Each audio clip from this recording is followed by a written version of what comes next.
নাটোরে নিখোঁজের একদিন পর ভুট্টা ক্ষেত থেকে মালয়েশিয়া প্রবাসী বাবার এক কন্যা শিশুর মরদেহ উদ্ধার।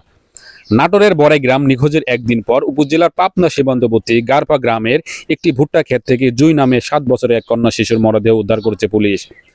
জুই ওই এলাকার মালয়েশিয়া প্রবাসী জাহিদুল ইসলামের মেয়ে। পুলিশ স্থানীয়রা জানায়, গতকাল 1 বৈশাখ বিকেল থেকে জুইকে খুঁজে পাওয়া যাচ্ছিল না। পরে আজ সকাল 10টার দিকে পার্শ্ববর্তী পাবনা জেলার চাটমোহর উপজেলার নাটোর পাবনা সীমান্তবর্তী একটি ভুট্টার জমিতে মরদেহটি দেখতে পেয়ে পুলিশে খবর দেয় স্থানীয়রা।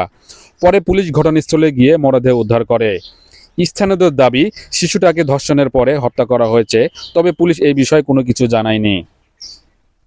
বড়াইগ্রাম থানার ভারপ্রাপ্ত কর্মকর্তা মাহবুর রহমান জানান, মৃত শিশুটির বাড়ি বড়াইগ্রাম থানায়।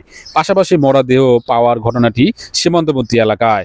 শিশুটি কিভাবে মারা গেছে বা কিভাবে হত্যা করা হয়েছে এ নিয়ে তদন্ত চলছে। এ বিষয়ে ঊর্ধ্বতন কর্তৃপক্ষের সঙ্গে কথা বলে প্রয়োজনীয় আইনগত ব্যবস্থা গ্রহণ করা হবে বলে জানান তিনি।